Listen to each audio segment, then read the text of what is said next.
જમાડો અને પુણ્ય બંધાય આ પ્રમોટ કરો, પણ જાતે ભૂખ્યારો ને પુણ્ય બંધાય દેટ ઇઝ રિડિક્યુલસ. આમ કહીને ઉપવાસની પ્રથાને વખોડતા હતા. હવે આજે બધા આને હું છે ને ડાઈમાના દીકરાઓ કહું છું. આ ડાઈમાના દીકરાઓ બધા બુદ્ધિજીવીઓ એ આજે બધા આરતી ઉતારે છે, આપણા ઉપવાસની આરતી ઉતારે છે. કારણ કે તમે જોજો intermittent fasting is very helpful, બહુ જ ઉપયોગી છે. ઇન્ટરમિટન્ટ ફાસ્ટિંગ એટલે શું? 12 કલાકમાં 1 જ વાર ખાઈશ ઉર્ફે એકાશનું, 24 કલાકમાં 2 જ વાર ખાઈશ ઉર્ફે બેસનું, 1 વાર ખાધા પછી 12 કલાક કશું નહીં ખાવું ઉર્ફે 24 કે 23. તમે સમજ્યા? ઓલ્ટરનેટ સોમવાર, બુધવાર, શુક્રવાર, રવિવાર, મંગળવાર, ગુરુવાર ઓલ્ટરનેટ ખાઈશ દેટ ઇઝ વર્ષી તપ. તમે જે લાવો એ લાવો. આ તમને ઇન્ટરમિટન્ટ ફાસ્ટિંગના તમને પ્રયોગો બતાડું, તમે ચેક કરજો. હા, ગૂગલ તમારા માટે કલિકાલ સર્વજ્ઞ છે, તમે ચેક કરજો અને તમને બધું મળશે અંદરથી. This is what I am talking about કે આ બધું અંદર આવે છે. આરતી ઉતારે છે અત્યારે આપણી, બહુ જોરદાર, બહુ જબરજસ્ત. હમણાં આપણે પોતાને આશ્ચર્ય થાય, આવી રીતનું ઇન્ટરમિટન્ટ ફાસ્ટિંગ બહુ ઉપયોગી છે, તમારા હેલ્થ માટે સૌથી વધારે કામનું છે. હવે આ જ બધા મેડિકલ ફિલ્ડના નિષ્ણાતો, બુદ્ધિશાળી માણસો એ બધા ઉપવાસની આરતી ઉતારો તમે લોકો, તો કે હા કેમ? રિઝલ્ટ જોયા. હવે 360 ડાયાબિટીસ લઈને આવેલો, ઉપજાન કરે 140 થઈ ગયું. હવે એમણે 4 વર્ષથી ડૉક્ટર 4 બદલ્યા, 4 ડૉક્ટરની દવા આપી અને જે અસર થયું તે, અને ડૉક્ટર અરિયંતની પ્રમોટ થયેલી ઉપધ્યાન નામની કેપ્સ્યુલ લીધી, ડાયાબિટીસ 140 પર આવી ગયું. હવે આવું તો કંઈ થયું નહોતું, કર્યું શું તમે? ગજબ. હવે આ થયું છે, પ્રેક્ટિકલી થયું છે. અહીંયા આગળ હિપ્સમાં આટલો મોટો ગઠ્ઠો હતો કેલ્શિયમનો, અને he was supposed to go for a surgery, કે આ બધું તકલીફ થાય છે. ખમાસમણ તો ઠીક છે, પણ આમ બેસવા ઉઠતામાં અહીંયા જ્યારે ઘર્ષણ આવે ને ત્યારે એના હિપ બોલ પાસે હતું. એ ભાઈ એટલા અકળાત હતા. અમે શાહપુરમાં ઉપધ્યાન હતા. ભાઈને કીધું તમે બેસી જાઓ. ફોર્મ ભર્યા પછી ના પાડી. મને કે સાહેબ સર્જરી આવે છે, 2-3 મહિના પછી કરાવું છું, ઘરમાં એક પ્રસંગ છે. એટલે એ મીનવાઇલમાં એમને મન થયું અને ત્યાં બેસી ગયા 35 કરવા માટે. એ ભાઈએ 35 કરવાનું હતું. 60 વર્ષ આસપાસની ઉંમર હતી. 35 કર્યું.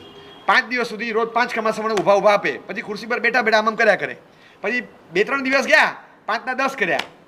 10મા દિવસે એમણે 50 ખમાસમણ આપ્યા. પહેલા 10, બીજી વારમાં 10, ત્રીજી વારમાં 10, ચોથી વારમાં, એવી રીતે 4 વાર હું 25 અપાવું. એમણે દરેક વખતે 10 12 આપી 50 ખમાસમણ એમણે બેઠા આપ્યા. 50 ઊભા. 12 દિવસ પછી 100 ઊભા આપ્યા અને આખું 35 પૂરું થયું. અને પછી પાછું રિપોર્ટને બધું કઢાવવાનું. થોડા દિવસ પછી પેલો ગઠ્ઠો ગાયબ. પેલો ગઠ્ઠો હતો એક દેખાય જ નહીં. ડૉક્ટરનો પહેલો સવાલ હતો કે તમે મને કીધું પણ નહીં તો કયા ડૉક્ટર પાસે સર્જરી કરાવી? તો કે મેં નથી કરાવી. તો કે શું મજાક કરો છો? એક જ લેબમાં, એક જ મશીન પર, એક જ ડૉક્ટરના ક્લિનિકમાં પાડેલા 2 ફોટા અને 2 રિપોર્ટ એને મને બતાવ્યા. એની ગેપ ઓફ 3 months. મને કે આ જુઓ સાહેબ, આ નવેમ્બરનું ને ફેબ્રુઆરી, આ જુઓ આ ગઈ, એ ગઠ્ઠો ગયો ક્યાં? ઓછી રે. ક્યાં ગયો ખબર નથી. હવે આ જોયા પછી બધા કે યસ, વેરી નાઇસ, બહુ સરસ છે, ઇટ ઇઝ વેરી નાઇસ. પહેલાં બધા લોકો મજા કરતા હતા. રિઝલ્ટ જોયા પછી બધાની પાસે વિઝન આવ્યું, બધાની પાસે. હું તમને કહું, તમે ખાલી છે ને ખમાસમણ, મિચ્છામી ખમાસમણ નિયમ જાણી જાની સિયામ થઈ નોંધાવી, આ ખમાસમણ તમે રોજના આપો છો. આ ખમાસમણ ઇટસેલ્ફ છે ને બ્લોકેજને પ્રિવેન્ટ કરે. એ ખમાસમણ એટલું મહાન છે, એ બ્લોકેજને પ્રિવેન્ટ કરે. કારણ કે ખમાસમણ આવે એટલે from toe to head to toe, check ઉપરથી નીચે આખી બ્લડ સપ્લાય થાય. કારણ કે આમ જાય.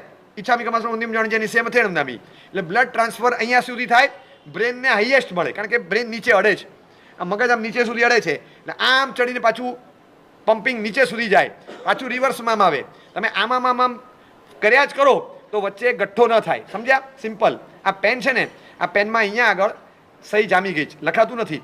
દેખાય છે કે રિફિલમાં કે સહી છે ખરી, પણ લખાતું નથી. તો આપણે શું કરીએ ખબર છે? આમ કરીએ. આ એક સ્ટાઇલ છે, આમ કરવાનું. અને કાં તો પછી શું કરીએ, આ તમે જોયું. હવે તમે જો હું સમજાવું, તમે વિઝ્યુલાઇઝ કરો. This is not a pen, this is a person. આ એનું માથું છે, એના પગ છે. ઈચ્છામી કમાસણો અંદિમ જાણી જાય સિયાય મથેણ વંદામી. ઈચ્છામી કમાસણો અંદિમ જાણી જાય સિયાય મથેણ વંદામી. નીકળી ગયું બ્લોકેજ? ગયું. હવે આ એનું હાર્ટ હતું. આ પેનમાં વચ્ચેથી બ્લોકેજ નીકળે એ રીતે જ નીકળે. ખ્યાલ આવ્યો તમને? ખમાસમણ આ રીતે હેલ્પફુલ છે. બધા કહેશે કે શું ડિઝાઇનિંગ છે. 2x2 ની એક કોટા સ્ટોનની લાદીમાં પગ અને માથું બે સાથે. એવું નહીં સાષ્ટાંગમાં 8 ફૂટ દૂર આ માથા ડાળ્યા, એવું નહીં. એ તો ધપ કરતા પડો. આ ખમાસમણ તમે આપો, પગ અહીંયા, માથું અહીંયા, આમ તમે પોટલું લાગે. જોયું તમે? પોટલું લાગે. રીસર આમ જે પડેલો હોય ને ગજબનું ડિઝાઇનિંગ છે. મને ખબર નથી, હું ગેરંટી આપું, તમે કોઈને પણ પૂછો, તમે અય્યંગારને પૂછો, તમે રામદેવ બાબાને પૂછો, એ કે આ શું છે, ગજબનું ડિઝાઇનિંગ છે. હુ હેઝ ડિઝાઇન ધીસ આસન? ધીસ ઇઝ આસન? તો નો, ધીસ ઇઝ ખમાસમણ. હા હા, કોણ છે? યોગાચાર્ય અમારા અરિયંત પરમાત્મા છે, એમને ડિઝાઇન કરેલું છે. ગજબનું ડિઝાઇનિંગ છે. આવું ડિઝાઇનિંગ કરીને આપ્યું હોય અને એ ડિઝાઇનિંગ સાથે તમે ખમાસમણ આપો, હેલ્પફુલ. રિઝલ્ટ જોયા પછી લાગ્યું કે કેલ્શિયમના ગઠ્ઠા બંધ થઈ જાય, અંદરના બ્લોકેજ ખુલવા માંડે, શ્વાસ ન ચડે એનું ધ્યાન રાખવાનું, તો ઊભા રહો. પણ હેલ્પફુલ છે. આ અંદર બ્લડ ફ્લો સીધો બ્રેનને ટોનિક રૂપે મળે છે, રૂટ આખો ક્લિયર રહે છે, આમ તેમ બધું સરખું રહે છે. જે રૂટ પર ટ્રાવેલિંગ ફ્રિકવન્ટલી ચાલતું હોય, રૂટ બ્લોક ન થાય, કોમન સાયન્સ છે આ બધું. એ જોયા પછી લાગે કે ક્રિયાઓમાં પણ રિચ્યુઅલ્સમાં બધું કંઈક તો કસ છે, કંઈક તો છે, એમને એમ ન થાય. હવે તમે વજ્રાસનમાં બેસો. વજ્રાસન તો આપણું એક વન ઓફ ધેટ આસન. વજ્રાસનમાં બેસો એટલે સૌથી વધારે પાચક રસ જરે. હવે એ વજ્રાસનને હવે બધા પ્રમોટ કરે છે. હવે યોગાસન ઇન્ટરનેશનલ ડે બની ગયો.